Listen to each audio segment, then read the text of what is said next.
Salut, c'est Snipe et aujourd'hui on va parler de psychologie sociale et comment tu peux utiliser une expérience de psychologie sociale qui est très connue pour améliorer ton game, pour optimiser ton game, pour notamment avoir plus d'influence sur les filles que tu séduis.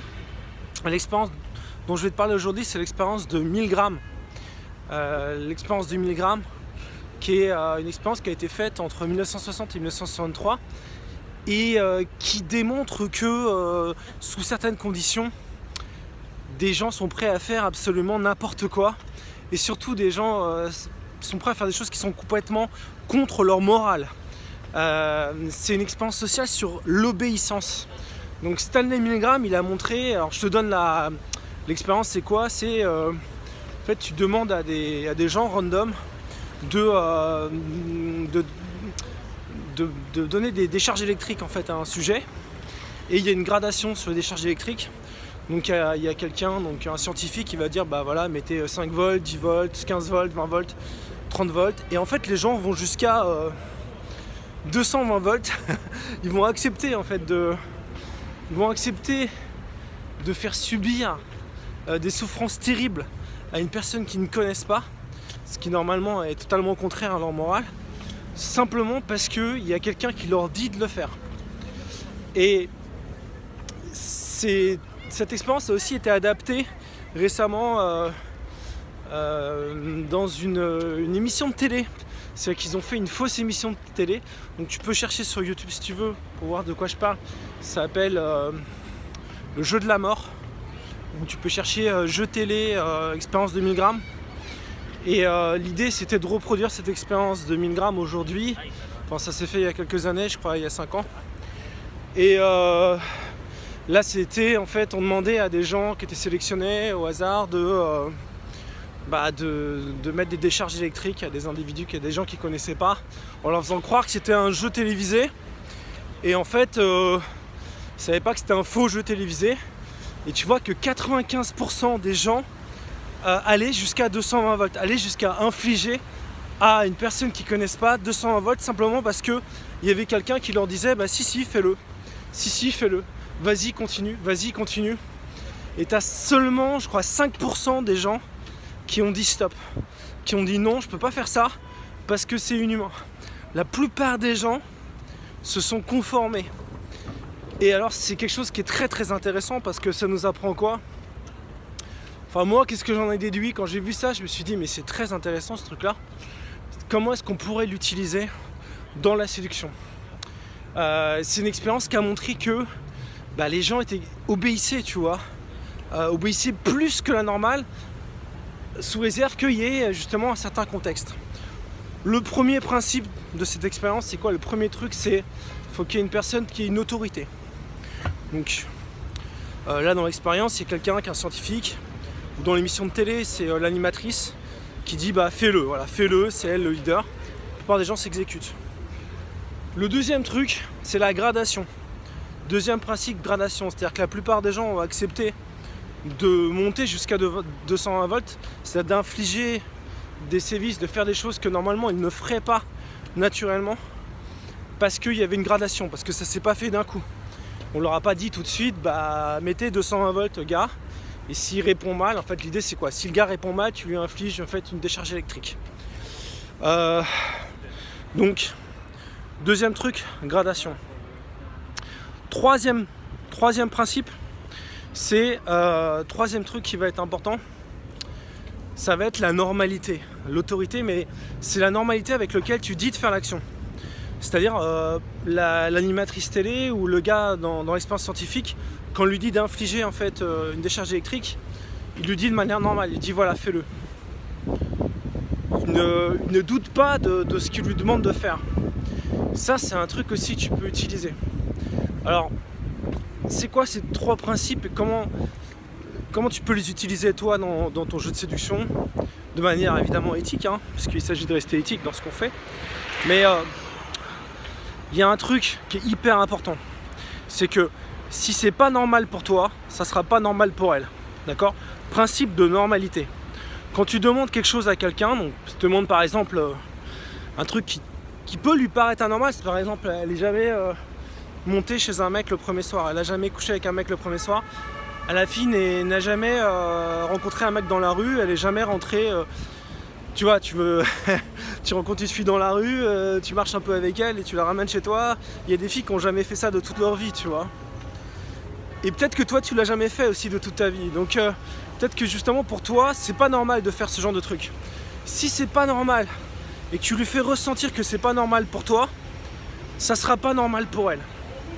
Tu vois? C'est-à-dire que il faut d'abord que ça soit normal pour toi.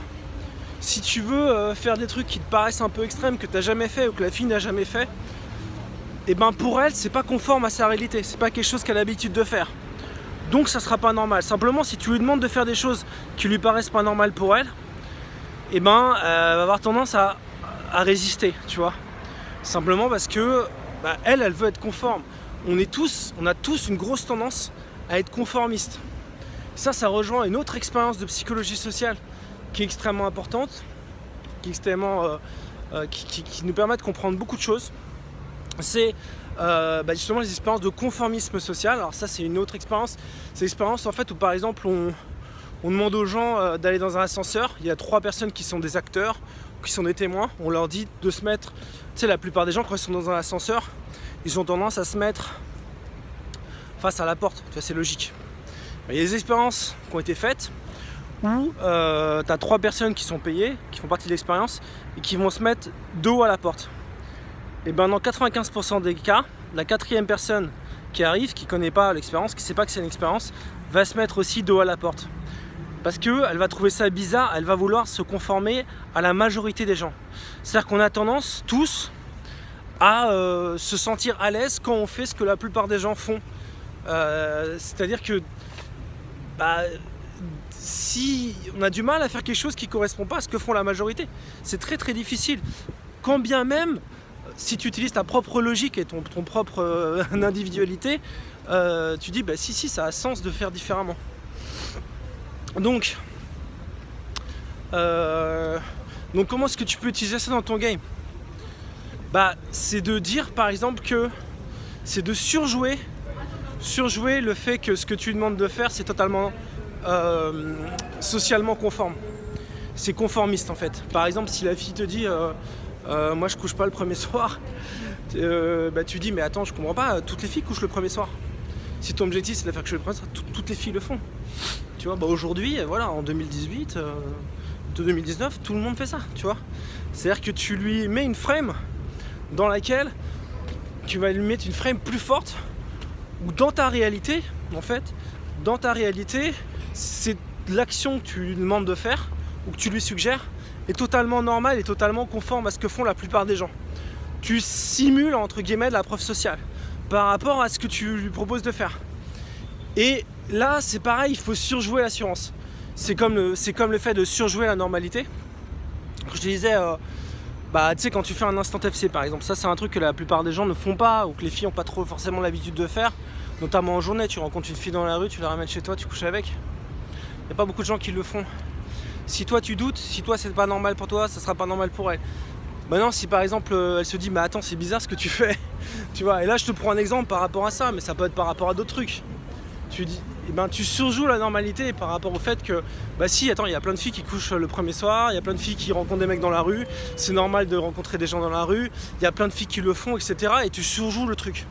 C'est comme ce qu'ils font un peu avec le féminisme aujourd'hui, tu sais, dans les médias, ils surjouent le fait que c'est pas normal de rencontrer des gens dans la rue, ils surjouent le fait que, ils créent une vision de la réalité qui n'est pas la réalité, mais qui a du sens par rapport à leur objectif. Donc, la psychologie sociale, donc voilà, je suis parti de... Il y a ces deux grosses expériences de psychologie sociale. C'est vraiment des expériences qui vont beaucoup t'aider dans ton game, que tu peux vraiment utiliser pour avoir plus de résultats. Et notamment quand tu veux faire des trucs qui sortent un peu de l'ordinaire. D'accord? Et je pense que si tu me suis, c'est que tu as envie de faire des choses qui sortent un peu de l'ordinaire aussi. Tu n'as pas envie de faire ce que font la plupart des gens. Donc, surjouer l'assurance, surjouer la normalité. Tu sais, j'ai un autre exemple par rapport à la normalité, c'est pas normal. La normalité dépend du contexte. Par exemple, c'est pas normal de tuer quelqu'un. c'est même illégal de tuer quelqu'un. Maintenant, si tu es à la guerre, si tu es sur un champ de bataille, non seulement c'est normal, mais si tu le fais pas, bah, tu vas avoir des problèmes. D'accord? Parce que dans ce contexte-là, tu as intérêt à tuer des gens. Donc tu vois bien que la normalité, elle est contextuelle, elle dépend du contexte dans lequel tu es. Alors je te compare pas à coucher avec une fille, avec tuer quelqu'un, mais c'est comme le libertinage, tu sais, le fait même la nudité, l'exposition au corps. Bah, si tu es sur une plage nudiste et que tout le monde est à poil, c'est toi qui seras pas normal si tu es habillé, tu vois. Tout le monde va se dire, bah pourquoi il est habillé lui?